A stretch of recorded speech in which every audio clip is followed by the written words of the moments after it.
All right, so welcome back to the Wayfarer Vans HQ. I am here in what is currently sunny Colorado Springs with these fantastic gentlemen. Our chief van operator, Ian Horgan, aka Malo Roaster 1. Our chief journey architect, Austin Bainline, aka Malo Roaster 2. What's up, y'all? And last but not least, our content marketer and all around photo and video expert, Michael Affont. Yeah. Pass the sticks. Yeah. There you go. Hurry man. it up Puff, over puff. there. Yeah, it's Ooh. my turn. Thank you. Yeah. Super excited to be back here with all y'all today. We're going to do something a little bit different today and have just kind of an informal conversation. Yeah. We're talking about a lot of stuff, so we've got some news to share. We'll get to that in a moment. We're going to do a little bit of rear view mirror, if you will, on where we've been as an organization. We're going to talk about some of the milestones we've hit. We're going to share with you a little bit about where we're going. And so we're super excited to get into it. Without further ado, Ian, would you like to tell everybody why we're here today? Today we are celebrating hitting 1,000 vans. Yes. Yeah. So 1,000 Marshmallow drum roll. Wayfarians. 1,000 Wayfarians on the road as of this last week, and yeah, quite the milestone for us. We're very excited about it, and yeah, that's why we're kind of doing a rear view mirror look, reflecting back on what it's taken to get here to produce and have 1,000 vans out there, out the pasture. Yeah. And then yeah, what's coming in the future. So Yeah. Awesome. yeah. Let's get it started right here. We have to Set celebrate. the mood. Celebration. Got some celebration to do. By the way, we are in a working shop, so we apologize if there's background noise. We'll do our best. Yeah. Got van installs happening as we speak. Yep. Working on the next 1,000. Oh, Here we go. Love that sound. Showtime. Oh, Ooh, nice. wow. Beautiful. Look at that. Good job. Pour. Let's just say we were anticipating Thank you. the worst, but hoping for the best. 1,000 vans. I'm a professional at this now. We have a bottle of champagne every van.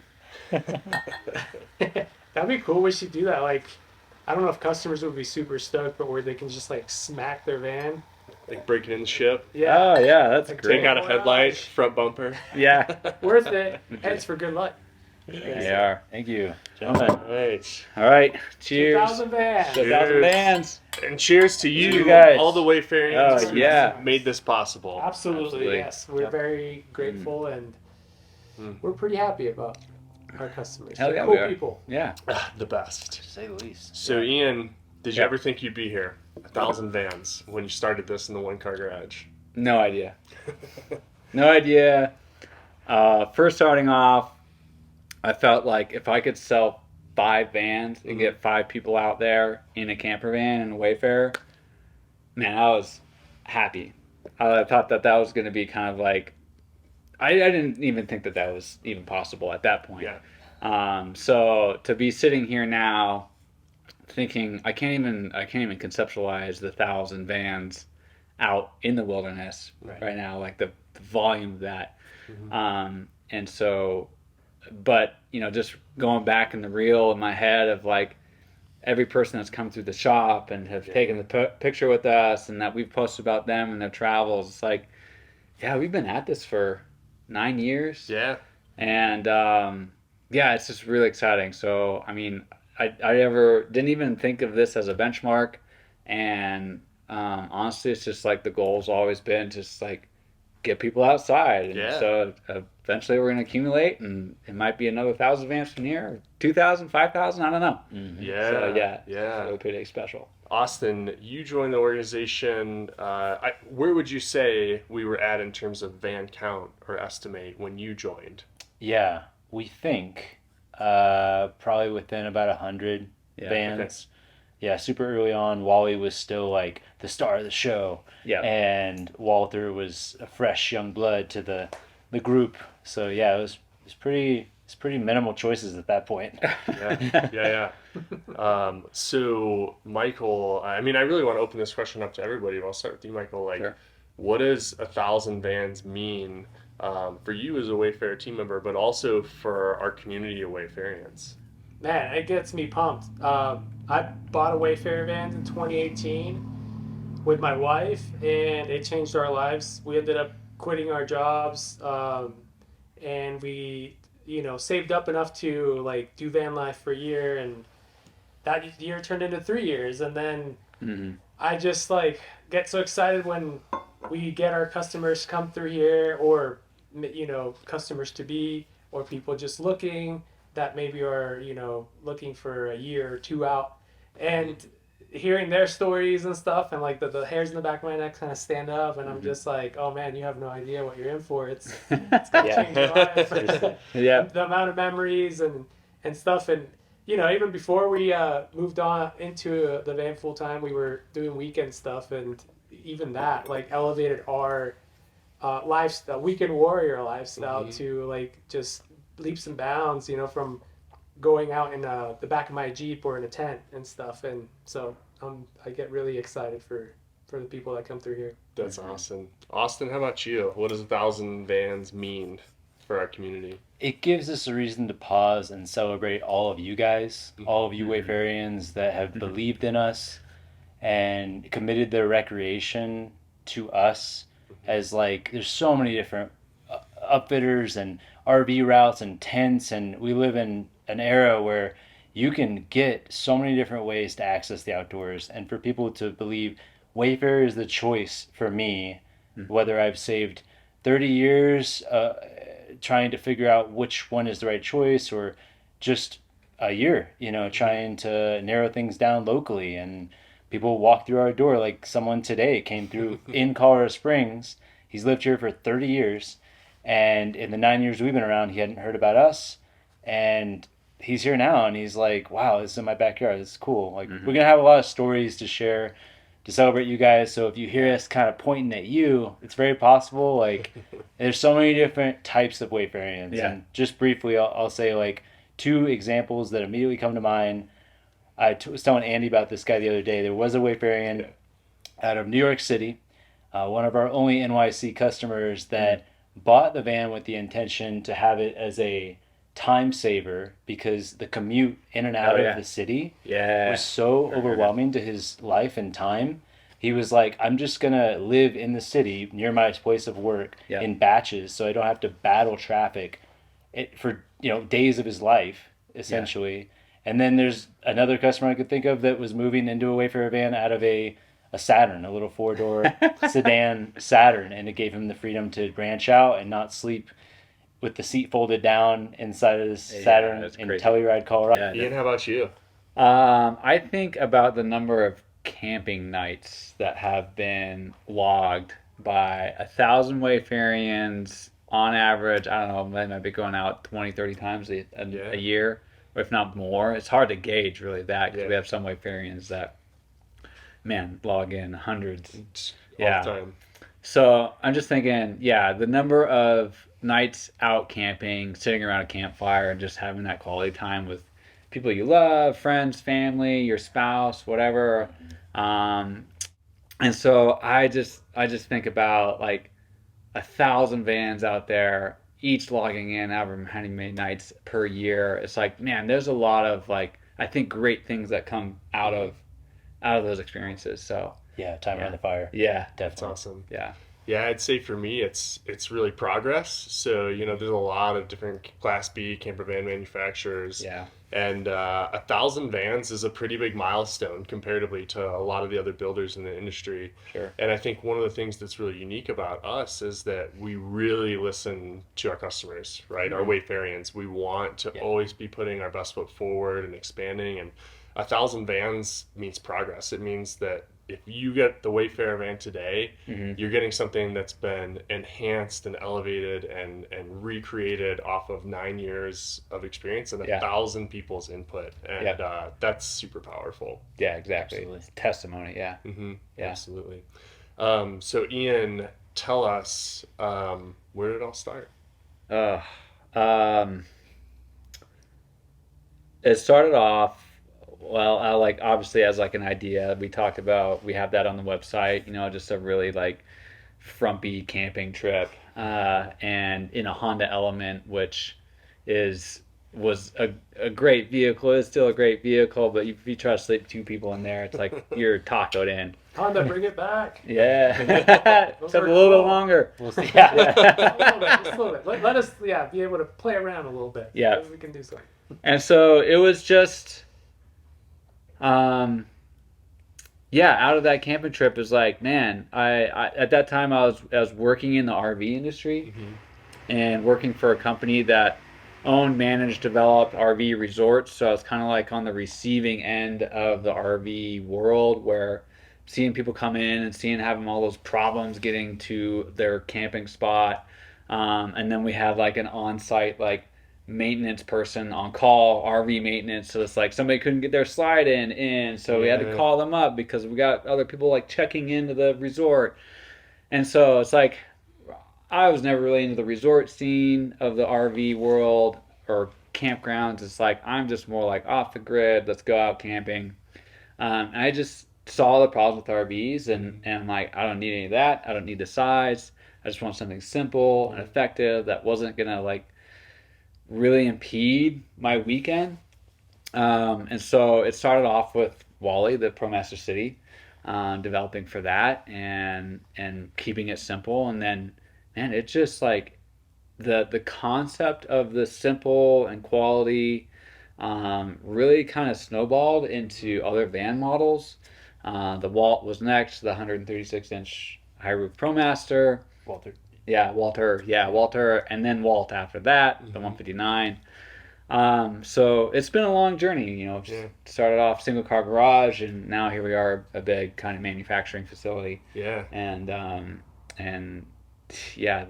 the listening to our Wayfarians and kind of the quality, definitely, of the progression of that has been insane. Yeah. Austin, I overheard you explaining to somebody else on a podcast where the names came from, right? The Walter. Could you elaborate on that a little bit? Totally. Yeah. So Wally, the natural first fit, just being another W name alongside Wayfarer Vans. And then I think from there, Ian just decided, like, we've got the bones for a good theme here. So, like, Walter just felt like, kind of a little wiser, a little bigger, a little girthier. The name Walter being a bigger van. Yeah. Walt sounded a bit even more stoic, like kind of the grandfather to Wally. And that was the biggest ProMaster we still make. Then the Ford scene came in strong with the all-wheel drive Ford in 2020. Yeah. So naturally we jumped right into another high roof with the form of Wilford. Ford is in the name Wilford, so it's kind of like just a little wink at that one. And then Wilma, we just needed to bring in little sister Wilma at that point, being the medium roof. Medium, I don't know. Wilma worked its way in. It's a whole family of siblings, Yeah. That's awesome. I actually didn't think about the Ford and Wilford. Yeah. Little Easter eggs. Ian, I saw on the fans group a little while back, the Wayfarer Vans Fans group on Facebook, that is, which you should go out and join, check it out. Connect with other Wayfarians, a picture of you with 2 campers up in Canada, and I thought it was really almost like destiny that you drove thousands of miles into Canada and then ran into a Wayfarian, which is something I think we've all encountered in different capacities. Would you share a little bit about that story? Ironically, it happens all the time. It's like there isn't a point now where my wife and I are taking our van out and running into people, especially 1,000 vans out there now, but to venture so far north up into Canada, we had the liberty, my wife and I, of taking a trip, like a 2-month trip, heading out to the coast, all in the Wayfarer van, driving up California, Oregon, Washington, heading into Glacier National Park, and then the Canadian Rockies. But way up there, I think you're like, what's the monument? Like the Prince of Wales Resort. We found this little campground in that town, which was great. We could walk around the downtown area right from the campground. And as we're parked there, we're cooking up dinner, and this like mid-roof transit comes rolling in and just right across the street from us. And I'm like, oh, wonder. Probably. at this point. Like, it probably is a Wayfarer van. One of us? Yeah, one of us. Yeah, you can spot them. You gotta get the feeling. Yeah. Yeah. And so yeah, it's like headed off to the showers to take a shower, and then I'm just coming back with my towel, and I'm like poking around, and sure enough, it was a couple of Wayfarians, and man, just got to engage with them, talk about our trip, and just share stories. And they were on the road, I think, for 2 or 3 weeks at that time. Cool. And yeah, it's just so cool to run into people so far out there. Mm-hmm. Again, it's like you don't expect it, but you kind of expect it too. Mm-hmm. Yeah, and it's like not necessarily a surprise. It's just kind of more like you run into a relative or something. Yeah. It's great. The first time I borrowed our company van, I was in North Colorado Springs, so not too far away, but I pulled into a parking lot. My wife and I were getting groceries to go camping, and a Wayfarer van pulled up right next to us. And it was Wayfarian Carmen from out in Buena Vista. And he was like, "Hey, what's up? I saw the logo." Or there was another, so driving across the country to go to Kentucky in May. So, which was a Wayfarer weekend put on by a Wayfarian. So it was at that point I was just an attendee.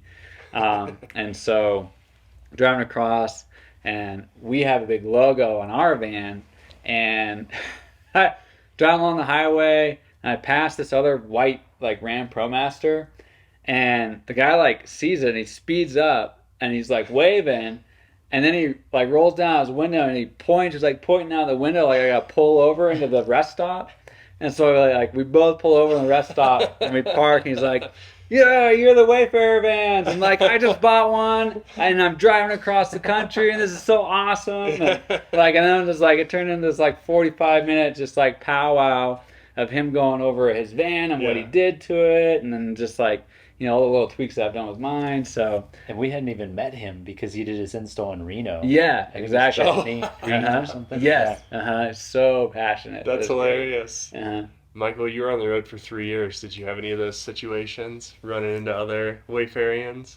I actually did not. He was pretty new at that point. He was early. Yeah, that's true. That was 6 years ago. I would be surprised if we had maybe 500 vans in 2019. Probably less than 200, probably. Yeah. Right, because we got our van in 2018, but we didn't hit the road full time until 2019. So unfortunately, not saw lots of other vans, but we had plenty of people stopping us, wanting to check out the digs, because at that point, especially living in it full time, we had kind of made it our own, and we started our sticker wall with all the places we visited. And people love hearing the stories and seeing where you've gone and all that stuff. So I always love sharing that and having a good conversation at a parking lot with a stranger. That's awesome.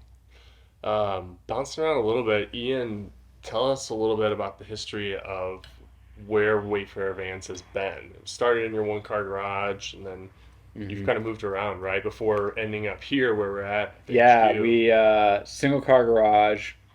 And then I had a couple storage units for rent just down the street from our condo, and because I would outsource all of the cabinetry, and they had the CNC machine, and so that cabinet maker was very kind enough just to kind of really let me explore around with the equipment that he had, and so they would cut all the parts off, and then they would bring them down and do all assembly.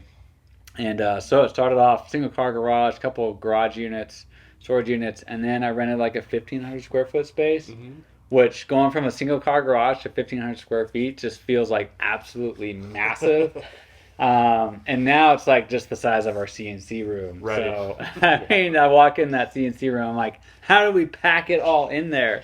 Yeah, impressive. Yeah. Well, we had a spray booth. We did the installations. We did all the assembly. I had an office. We had all of our little the front room was all cushions and stuff. You couldn't even walk through there without no. You're stepping over soft panels and cushions all over the place. Yeah, exactly. And I'm sure it was just a fire hazard. But yeah, we only occupied that for I think a year and a half, 2 years of a 3-year lease. So I had to kind of break the lease.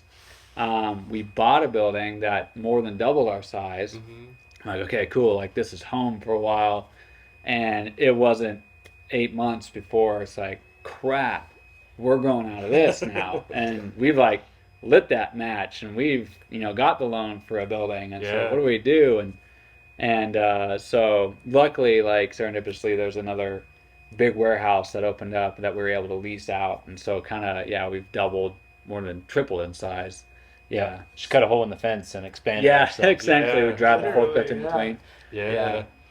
At what point, when you were in that, like the garage, but also that first shop, we were doing a lot of DIY kits, right? So would you tell us a little bit about the evolution of like us shipping kits to people, Yeah, to so installs, to kind of where we're at today? At that point in time, it was like, I wanted to develop a like conversion kit that was all pre-assembled, Mm-hmm.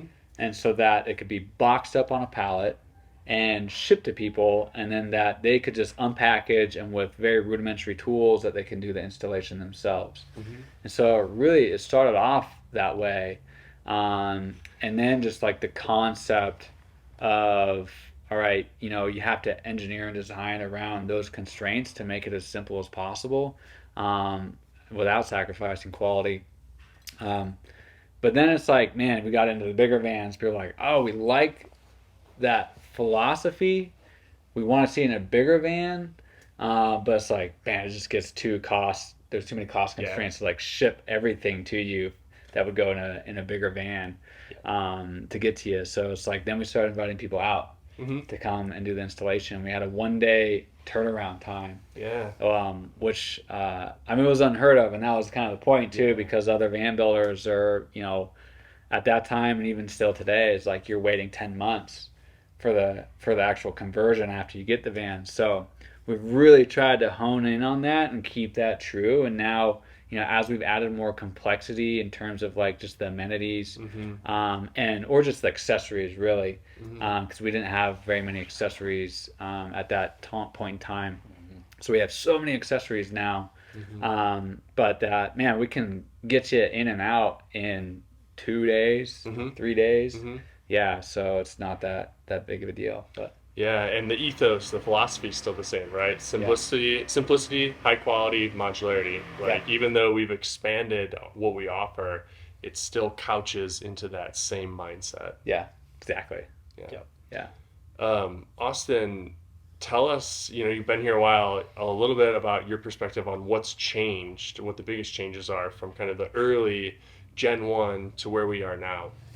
Yeah. So when we started off in that smaller shop, there was just so much overlap of like departments, like, and I'm not talking about like hats you're wearing. I'm literally talking about like where we store a kitchen galley versus where it's made is like 10 feet from each other. So now we have like more of an organized system to manufacturing. We lived off of like a Twizzlers bucket that was sitting on the side of the production area.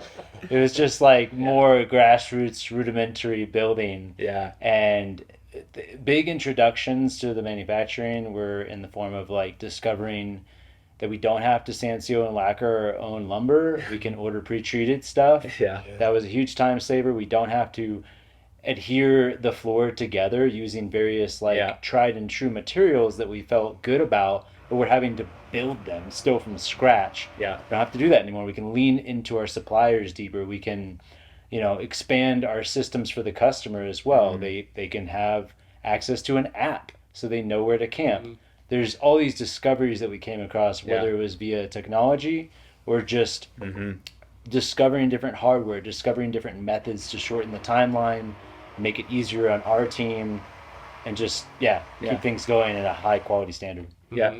And it's like a kind of domino effect too. Like the more we're able to do is like the more access we get to different materials and, purchasing power, so that we can buy some material that we use now is like, there's no way that's even affordable for anybody to go out there and buy like 10 individual sheets that they would need to make their van out of that, or just construct something out of it. It would be, cost prohibitive. But man, we've been able to like grow and then tip those dominoes over, and then get access to, these amazing quality materials, so that we can build from that and continue like marching in that progression in, such a better and better van with like, in terms of like the value that you get out of that, and the cost is like huge. Yeah, absolutely. What are some of the other, I guess, big milestones or changes that happened with the production process? I think you mentioned one time you were outsourcing the CNC, Yeah, but CNC. even like windows and vent fans, there were probably a lot of other elements. Yeah, we did. CNC was a big thing, investing in that equipment, which is, expensive material or expensive equipment, and really doubling down on our manufacturing processes too, investing heavily in the software that we use to manage, the kind of beast that manufacturing is to, produce all these vans.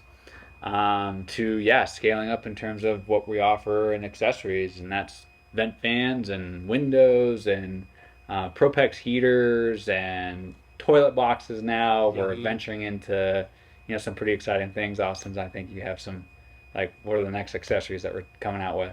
Yeah, I'll tap into that too. But a lot of things that we're talking about right now are like physical changes. Yeah.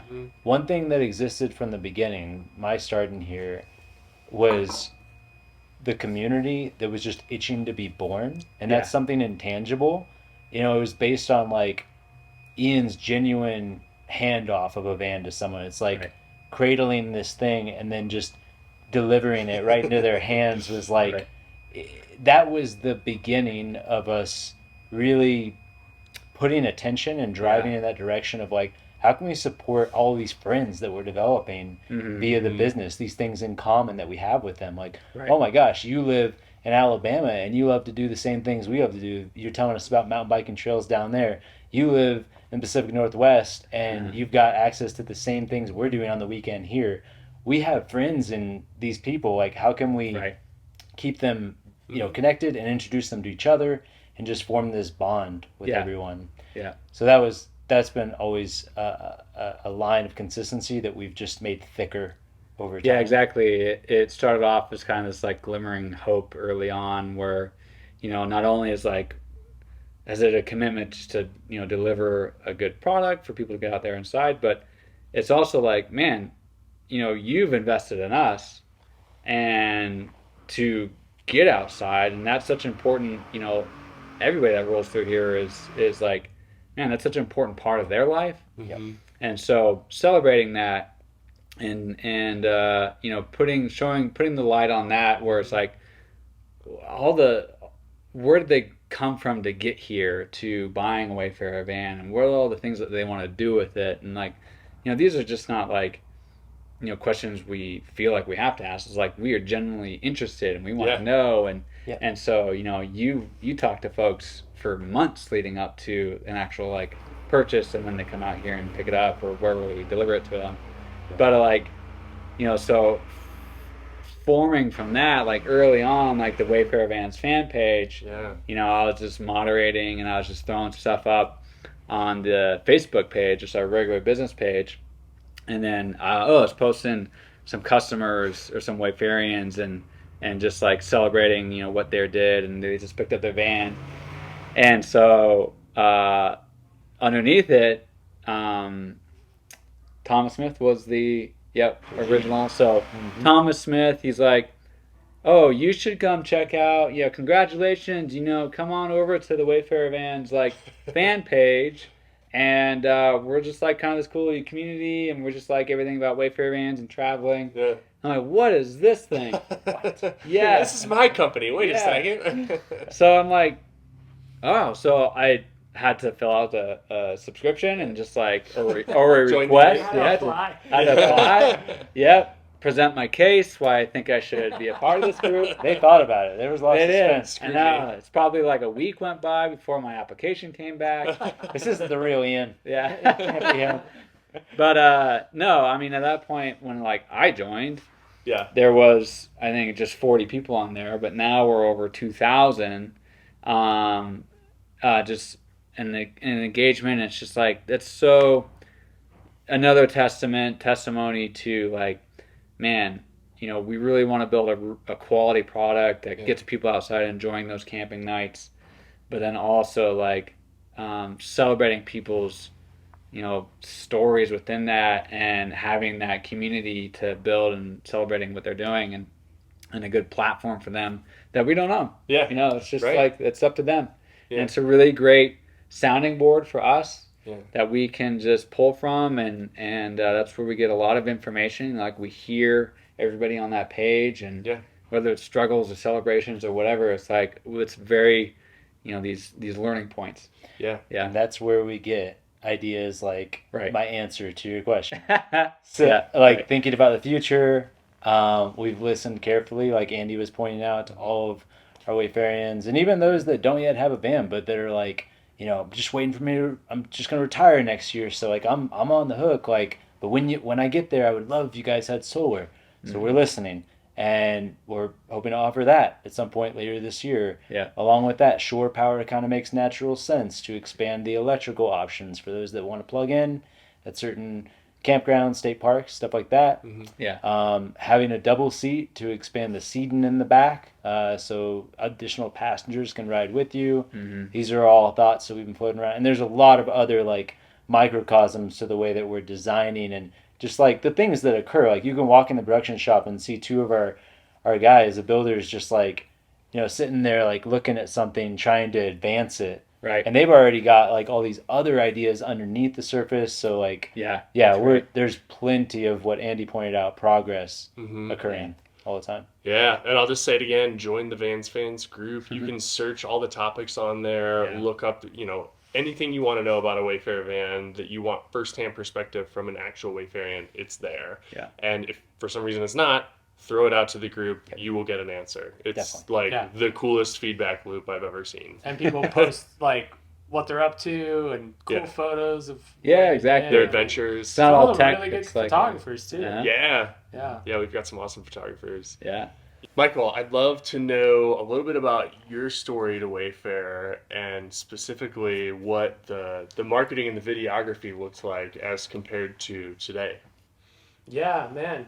My story goes, like I mentioned before, in 2018, we bought our Wayfarer Vans after taking a trip abroad to New Zealand, and my wife and I did the whole trip in like a minivan we rented that was like, had a little bed in the back, a little fridge, and we had just had the best time. I mean, like, it was nowhere near as my Walter now, but it was just like incredible how amazingly comfortable we felt. And so, and like I had said, we had been doing weekend warrior stuff in our Jeep and stuff, and so we were like, you know what, we would really use it, like, of something like this back home, and like literally use it every week, because we were getting out every weekend to go climb, to go mountain biking, all that stuff. And then in 2018, my wife found Wayfarer Vans website. I don't really remember how she stumbled across it, but we found it accidentally. But we were like deep into looking at like used vans, like something that was already kitted out. Like, we lived in an apartment, we didn't have a garage, and I didn't have all the tools to like take that on myself. So we were like, let's look at what's out there that's used. And when we found Wayfarer Vans, it was like the most mind-blowing thing that we can get a brand new van with a brand new kit for the same price as like what was selling out there, brand new, built by who knows who, who knows what their skill level are. So that was like an instant, like, yes, let's go. We booked the van. Back then, Ian was like, it was like just three other guys, I think, and you call the Google number, it goes right to his cell phone. Like my cell phone number on the and it was so like so personal, and like when Ian and I met, it was like such a instant like bond. I felt like it was just like a long time friend. This guy running this company, like literally, like he was there when we picked up our van, and he was asking us what we're gonna do, and in this case we were gonna drive it right back to California and hit some places up along the way, like Moab. And so it was just like instant connection. Jump to 2019, and I go to the Wayfarer weekend in Salida, which is the first time I got to meet other Wayfarians, and that was an incredible experience in its own. Like, there was celloist. I forget his name, but the celloist. Gil. Gil, like Symphony in cello. Shout out, Gil. ProMaster City in Awali, traveling the world, like doing improvisational celloing. Yeah. It was so amazing. Like, he was just there playing for all of us. Yeah. And and then so I got to know Austin for the first time. I got to know some of the guys that have been around that long. Mm-hmm. And sure enough, there was Ian jumping to what I do now, which is video production, photography. Ian was running around with his old Panasonic GH5 and his gimbal, just capturing everything. And that's where the sort of our first conversation about video came up, because I was like, hey, do you have somebody edit that? Or it was probably more like, can you edit? Because I don't want to do the editing afterwards. That's probably more how it went. And I was like, absolutely. Like, we had just hit the road. I quit my job. Like, I was looking for some freelance work. Yeah. Sure enough, jumped to 2 years. I did, all these projects for you. So naturally, when our time was slowly sort of like changing our sort of timeline of traveling the van, and we wanted to, I personally needed to recalibrate my career and all that stuff. Mm-hmm. Ian was, the first guy, the obvious guy, and sure enough, he happened to be looking for something. Yeah, it was like serendipitous. Yeah. Yeah. Which, has been just a definition of what's kind of feel like what's been happening with Wayfarer Vans over the last 9 years is that, people and talent and Wayfarians like kind of all come into like this gravitational force, and it's like, I don't know if it's the vibe that we put out or not, but it just seems like things just really click, and that's just one of many examples is, Michael, how you were like you and Allison were moving to Colorado and were considering it, and you're like, man, we gotta like figure out a job. You reached out, and I think it was like literally the day before where we were talking, and it's like, we need a content manager and somebody just because our stuff is awful, and you can go back and look at the YouTube videos and compare it to what it is now today. And so it's like, and sure enough, like, you emailed the next day, like, hey, we're thinking about moving to Colorado. You think you have like, a position open? And it's like, holy crap, this is. Yeah. I think like Katie was working on a job description. Yeah, exactly. That's what she told me. Yeah, and then you came in, it's like, oh, just don't even bother posting that. We have the person. Yeah, and it turned out great. And it's like, that's happened so many times here. Mm-hmm. That it's just like, not only are they very talented people, but that want to contribute and help out, but they also like, they're in the vans and camper vans. I mean, you're the same. And that's how I ended up here. That's how you ended up here too. Yeah, I crossed paths with Austin touring vans here. I was interested in purchasing one a couple of years back. Yeah. And had some life changes. Couldn't make it happen at the time. And then this position popped up, and I was like, yes. That's how this is what where I happened belong. to our design engineer too. Uh-huh. Like, he was living out of ProMaster City or Wally. Did that for a couple years, 2 years. And then he gifted it to his mom because she likes camping and stuff like that. And he ended up buying a used Walter from a Wayfarian that I distinctly remember handing off to. And she was super cool. She did like a rim to rim hike. There's this common thread here around stories and community, and quite frankly, how much we just love our Wayfarians. Yeah. And I think one of the things that's really cool that I'm really excited about, and I know Michael is really excited about along with everybody else, is the stories series we're developing. Yes. Do you want to maybe just touch on that, like what we're doing to better capture what's happening? Yeah, I mean, we've been working hard since 2022. When we kind of relaunched our new kit and all that stuff to creating a whole new website, it was just like a lot of product heavy stuff. And since the beginning, since I interviewed you, we talked about how like cool it would be to capture some of the stories of some of our Wayfarians, because there's so many that have such interesting stories and or live really interesting lives, and or both. And so stories which the first episode is out now on our YouTube channel, with Brian Kennedy, who goes by BKXC on YouTube.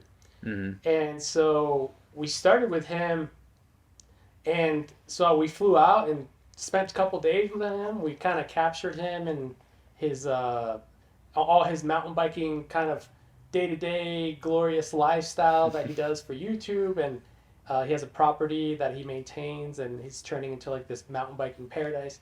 Really cool story. Go check that out. Mm-hmm. But we're not stopping there.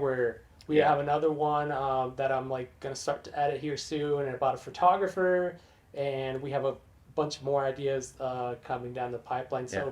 we just really want to like captivate those stories and really tell like kind of like the Wayfarer van story, but not from us. Like, that's Yeah. boring. You don't want to hear it from us. Like, hear it from other people Right. who have lived it. Mhm. Right. And so hopefully you guys like it. I think this is kind of like what I'm really passionate about, is telling stories, and Yeah. as fun as like all the other little things are in between, but I get really amped about Yeah. this, and given that we've been talking about it so long and we're finally like Doing it now. doing it, which is Yes. weird. It was like all of a sudden at the end of last year we were like, and like we booked two trips back to back. And I was like, here. Go to California. Go to where'd New I fit? Mexico. Yeah. Are they gonna let me in the Yeah. airplane? Like, we just had to like figure everything out. Yeah. But, We're gonna be celebrating 1,000 stories here soon. Yeah. Yeah. Yeah. And we've only put out one. Yeah. Here we go. Yeah. $999 to edit. No Yeah. pressure. But yeah, keep an eye out for that, guys. And Yeah. who knows? Maybe we'll be showing up at your Yeah, house. one of you. Yeah. Man, this is getting me all jazzed up. I'm hopping in my van right here after work and headed to the mountains. So I can't wait. I'm going to get out of here. I can do some camping. Yeah. You mentioned this earlier, but in 2023 we launched what we kind of refer to internally as Gen 2. We went from Gen 1 to Gen Right. 2. Mm-hmm. Can you talk a little bit about what sparked that and just kind of how that developed?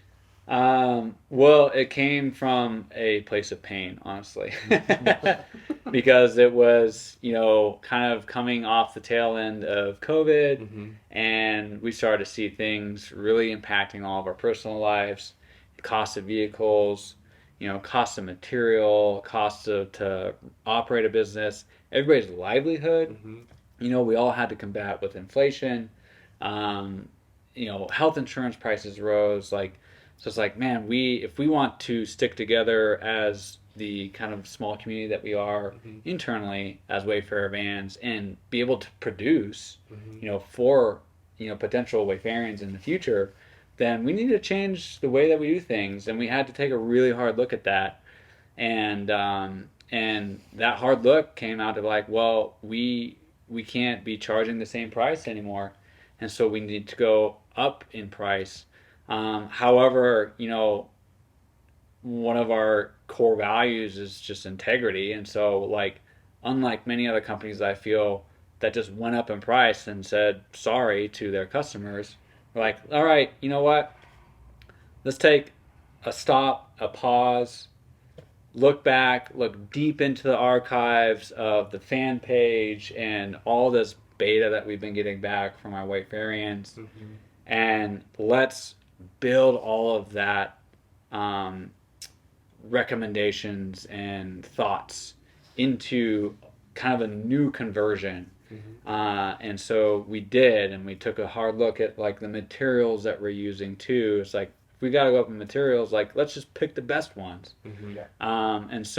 And we engineered and designed it in a way, through our manufacturing processes. But like ultimately, like, providing a better product and tool for people to get outside there and utilize their van, and implementing small design changes and big design changes, all these things that we've been seeing Wayfarians do, like taking the kitchen galley on the driver's side and just like unbolting it from the floor, and just like they themselves figuring out a way to bolt it on the opposite side. It's like, well, the original conversion wasn't really designed for that. We're like, it's not really that, we just going to trust you that you're going to do it properly, but we just don't know. So designing those elements into it. So like now, our kitchen galley is universal. You can unbolt it, bolt it on the other side. Same with the high back boots. And really like, man, take that modularity concept and really flex it to how each Wayfarian likes to use their van each weekend. We had like the Wayfarians kind of greatest hits. Yeah. Like, Yes, exactly. Modulation right after the fact, after they leave the shop. So it's like, well, you know. Yeah. Yeah, exactly. We mixtape. made like 6 albums. Let's like take the best of the the top 20 greatest hits here and just like bake it into this new kind of version of conversion that we do. Yeah. And that's always fun to see what people do with their vans to make it their own. And it's cool that once I started working here, seeing how much Wayfarer Vans listens to that and you know, puts it in for the next.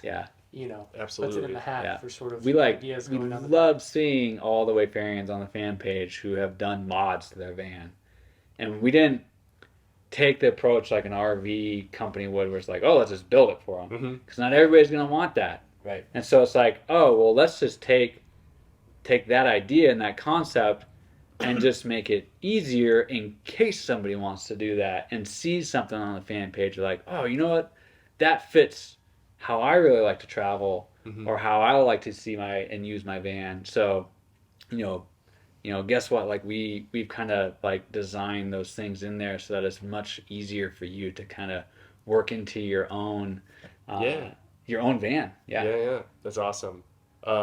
Austin, what are all of the Gen 2 changes? Like, are there any others? You know, you talked about the modularity, but just other things stand out? Ian kind of went over most of them, but like, I mean, just to put a little more clear definition to it, it would be like the boot box was originally without a back to it. So we observed people figuring out better ways to make things more comfortable, putting a back to a seat makes sense. Let's do that. Like, we already gave them the space, and a part of every handoff we were telling them, we were sending them out in the wild and saying, look how easy it is to remove this primitive boot box and either take it out of the van to make room for moving a friend's couch or putting more bikes in there. We showed them access to unlocking all of this availability within their van. And then guess what? They went out and did it. And then we got to observe it via things like the fan page. So it was like, okay, let's leverage our relationship with suppliers. Let's find the materials that we already have and advance them. Let's show like literally a supplier or wood supplier, like, look at what one of our customers did. How can we recreate that with these professional relationships we have, with the professional building experience we have? This is kind of like a scrappy way to accomplish it. How about we develop like a hinge system that's even stronger than what they put together, so that the galley leaf, you can saw it off and put a hinge to it. Is it going to be noisy still when you drive, though? Is it going to be a little wonky when you're showing your van off? Maybe. That's some character in there. But we want to send someone out with a fresh, beautiful product. So let's like send Lex to work like she's over here just itching for a reason in inventory to like, let's get this new hinge system that is like, it's got this locking mechanism to it. She just like is always presenting stuff to us. And we're like, that's what this customer was looking for. Now we can embed it. Now let's take the kitchen galley. It's kind of large as it was. Let's divide it into 3 pieces. Now we have the cubby, which is a brand new item we never had before. You can detach that, make it more of a nightstand next to your bed. You can take the leaf for the overhang of the kitchen galley counter, put it on the other side, and put it on the passenger side of the van. Direct replica of what our customers were already creating. Make the bed platform wider. Let's put lights into the ceiling automatically so that people are selecting that 9 out of 10 conversions. It's an automatic feature now. Less decisions to be made, more simple of a process. The partition, also automatic. Let's make sure there's some outlets in the wall because people have electrical needs. So like, but like arcing all the way back to the original ProMaster, like Wally, where all that, like, you can origami the furniture, you can move it all around, you can undo it all, take it all out, you know, with a 9/16 socket wrench.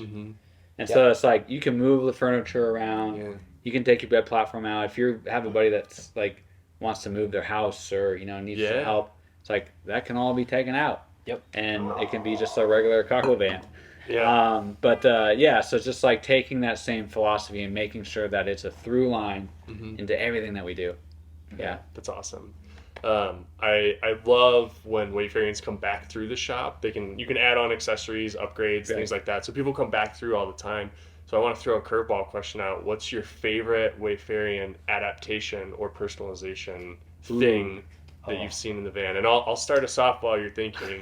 I haven't been here as long as everybody else, but we had a Wayfarian come through, and they had I don't know if they had like routed the inside of their upper cabinets out on the bottom, but they had put these rare earth magnets in there, and then bought a system for all of their seasonings to just magnet underneath the cabinet. And they had everything beautifully laid out. They were all labeled, and so it's right above your cooking area.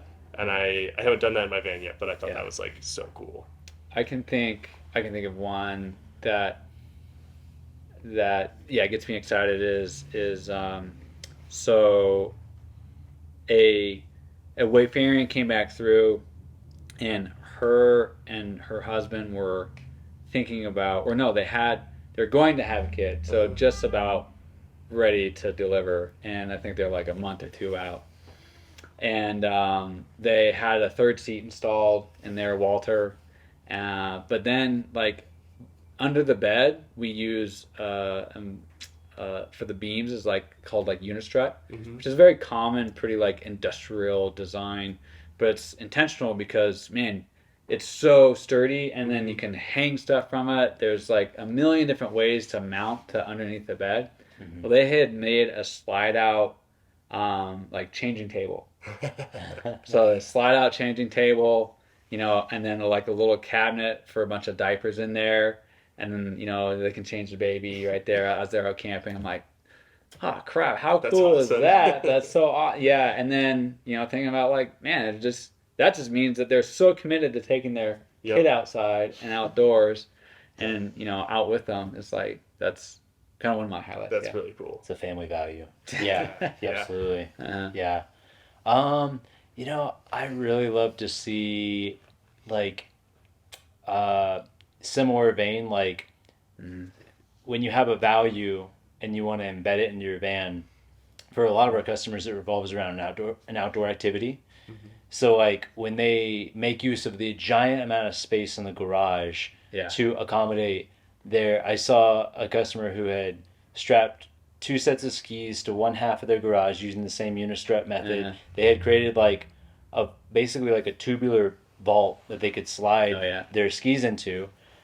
Next to that, they had another PVC, like skinnier pipe for their fly rod. There was a whitewater kayak on the right side of the garage, and then like a bike tray system that they had put down the middle. So it was just like REI, just like vomited in their garage. A couple of aisles of REI. So beautiful. Yeah. I mean, like everything was in sync with each other. It wasn't like rickety. It was just like they had used the floor track that we gave them. They had used the wheel well box in the perfect way, and then they had fastened things in a variety of manner. They had all the accessories on the doors, so when the back doors open, like nice. A station back there. It was just like beautifully thought. Yeah, that's cool. Man, for me, I'm all about the little things. And I was thinking about Shop Mom. Shop Mom. She's got some good ones. She does. But I was one that came to mind was somebody had put our old.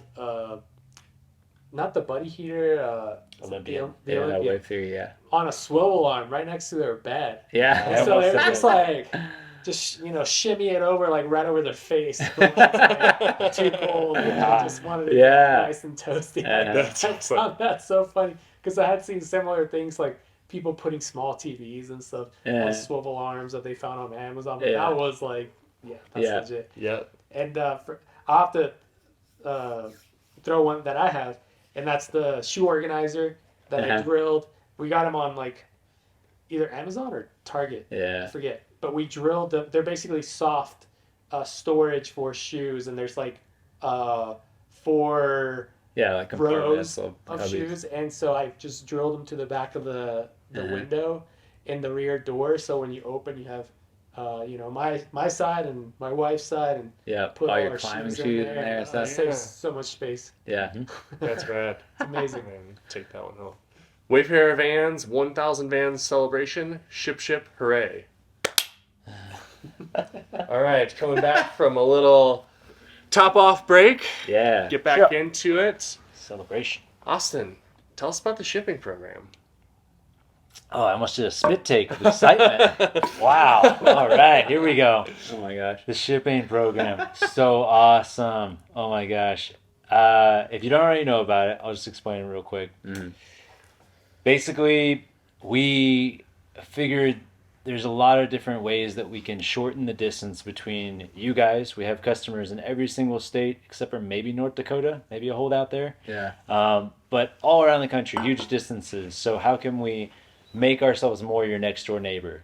And the best way we thought to do that was to agree that we will deliver a van either that you find in your neck of the woods to us for the conversion to be installed, or if we help you to source the van, conversion gets done here, we can deliver it to your door, and we'll cover up to $2,000 in shipping fees. No lie. Yeah. The Which one covers pretty much all states, nearly. it's vast. Yeah, the radius is huge. Thankfully, we're in the middle of the country, so we just branch them out, and we have a great dispatcher that we can just call up, set up the shipment. It'll arrive to you. We'll black out dates that don't work for you, and it just makes it so much easier for logistics. Yeah.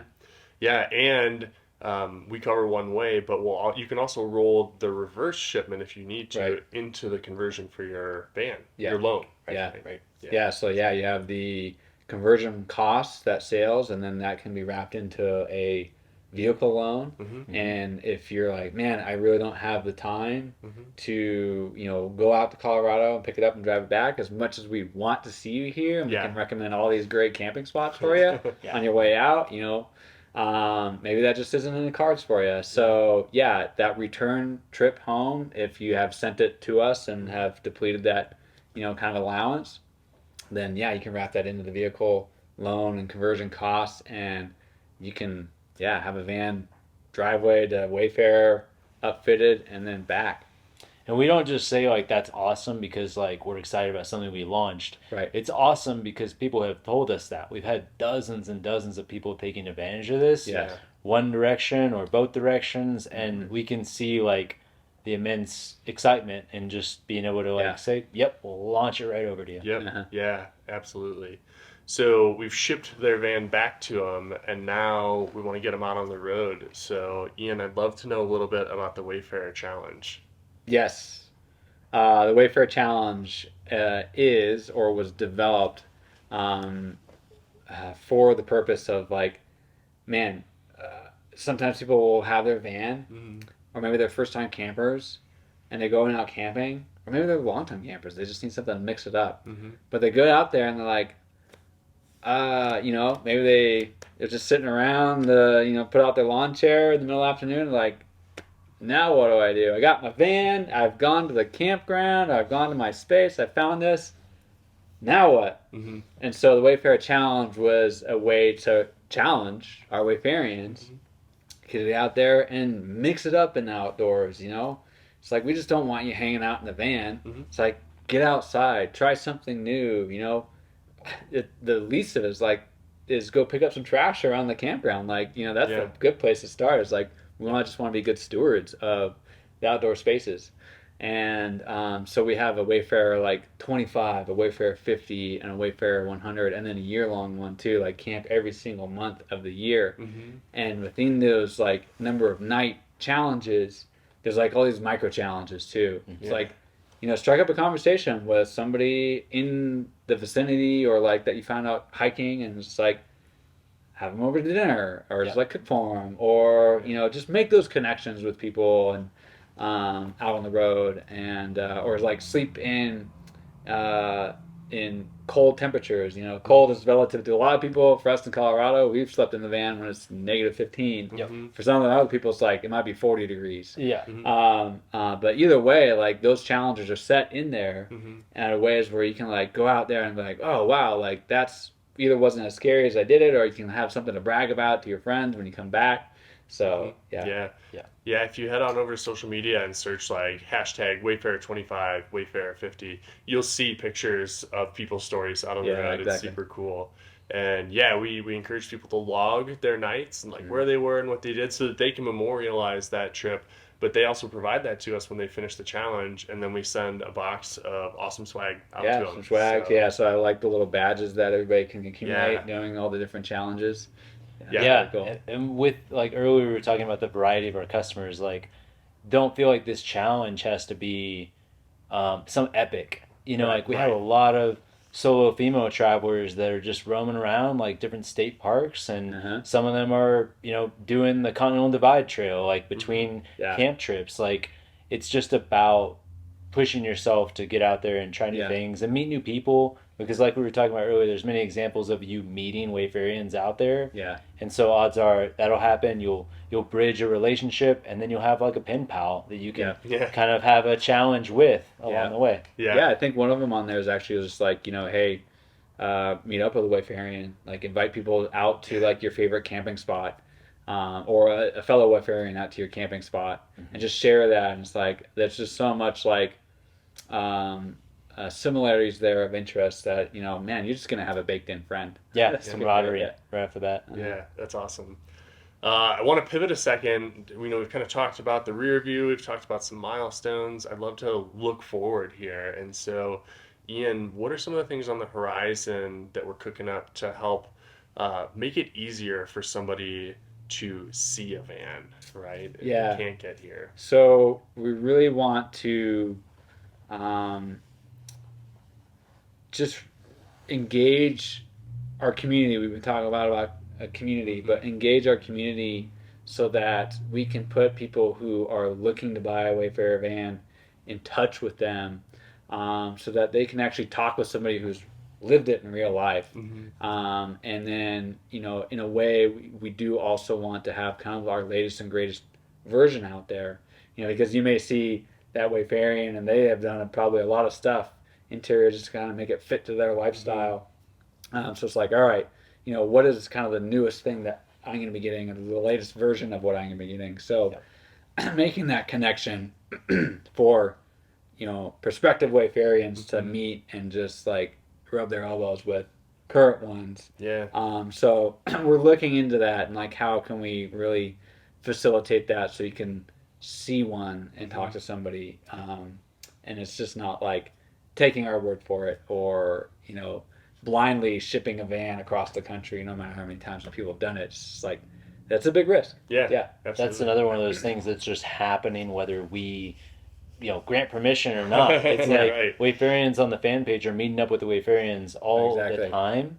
And so how can we just give a stage, a more clear and defined stage for like, this is how we make it easier for the Wayfarian and the future Wayfarian to bond and just keep it real. Exactly. Absolutely. And I'll just add on, we're more than happy to do virtual tours. If somebody wants to hop over to the contact page, fill out the form, get connected with Austin or our other journey architect, Mitch. We'll pull up the iPad or the phone, whatever it takes, FaceTime, we'll get you in a van. Totally.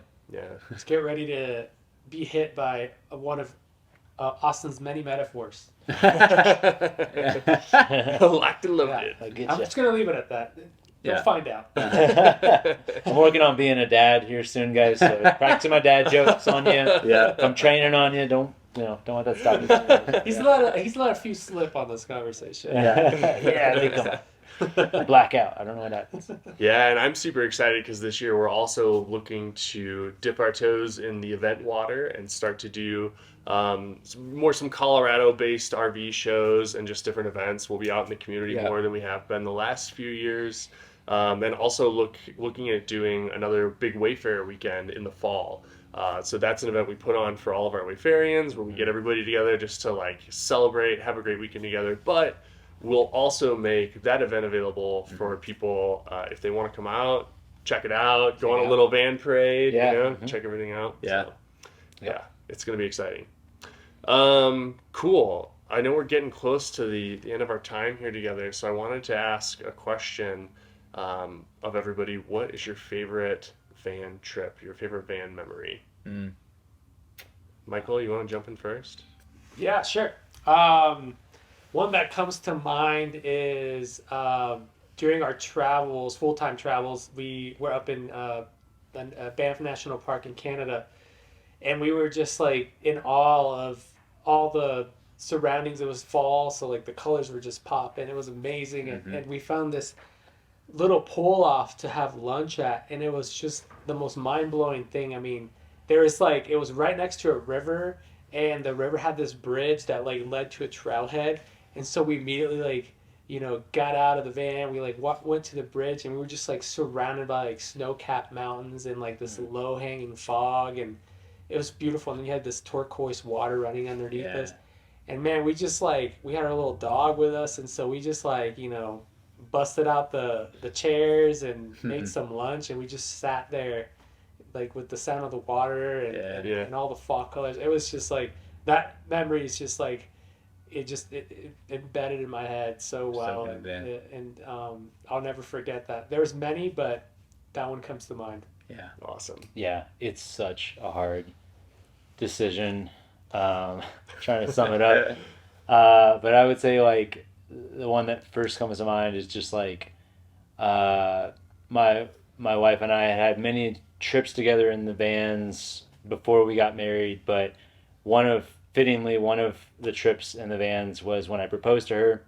We were in Santa Fe, New Mexico, and she had no idea, obviously, going on a hike. Michael and his wife joined up, and we surprised her real good. But it just going back to the van, and like the night before in the van, camping by a river with some other friends, and just like that moment of elation. Like there's always a lot of emotion when you're out among the real raw beauty of nature, when you're just caught and captured by that.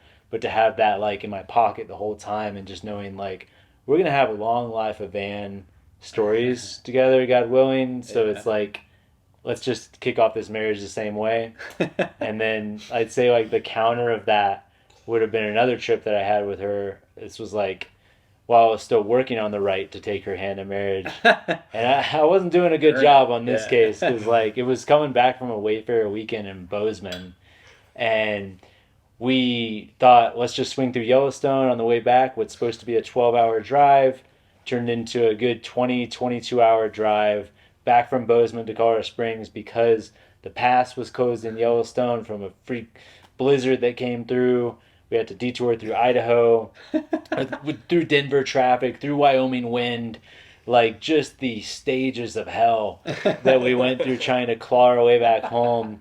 And we were 25 minutes from our door, but we were so tired, we had to pull over in the van and stay the rest of the night in Monument, Colorado. And just the dichotomy of like proposal versus like, I don't know if she'll ever want to be with me again after this night, kind of thing. Like all in a van, all in that van case of life. It was so fun. It's like the Iliad van edition. Yeah, totally. Mine is similar. We go back from Colorado to Indiana every year for the holidays. We've been doing it for years. We always drive back.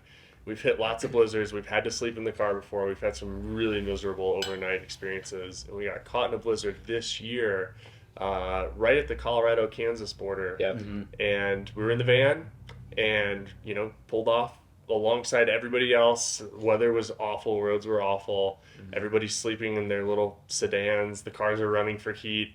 And we just, like, put the window shades up, turned on the furnace. We opened a bottle of wine. We pulled some Netflix up on the iPad, and we had an awesome night. We were comfortable. We were cozy. We slept 8 hours, and then we got up and drove the rest of the way home. Yeah. And it was like, it was so cool to be like, we can hear the wind roaring outside. It's 0 degrees, but like, we're good in here. Yeah. It was awesome. Everybody sleeping in the car, just waking up going, yeah, uncomfortable, sideways. Frozen. Just want to do a whole tank of gas. Trying to that too. Yeah. One of mine that comes to mind is going down to Moab with this guy, my wife, and some friends of ours who had just recently bought a Walt 159 Wayfarer, and they had previously had like a Wally too, so we just became really good friends after that. And we went down to Moab for Thanksgiving, and it's always kind of a gamble during that time. It could be 80 degrees, it could be snowing. Well, this time it was definitely snowing. Yeah. And so we took our kind of potluck, what everybody was going to cook, and we huddled in the van, and we cooked a full Thanksgiving dinner in that van. I just remember I was roasting hot in there because of the heat, like coming off of cooking, and then just the body heat in there, and they even had a heater in there, and like 2 dogs too. Yeah. And so it's just like, oh, all of us were in like shorts and a t-shirt, and it's just snowing outside, and waking up the next morning and just like seeing the snow against the red rocks, and just like having that like really great night with a bunch of friends, and It's awesome. yeah, that was a special time. Amazing. Yeah. Good choice. That's really cool. Yeah. All right, we got to close things out here. So if you haven't already, head over to Facebook, join the Wayfarer Vans fans group. Hit us up on the website, fill out a contact us form if you want to chat with one of our journey architects, answer some questions.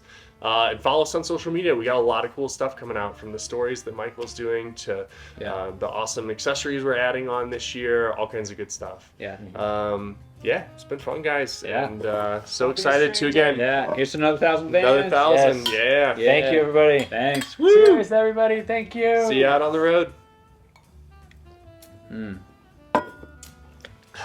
Yeah. Little exit music. Tick-a-tick-a-tick. Wayfarer Vans out.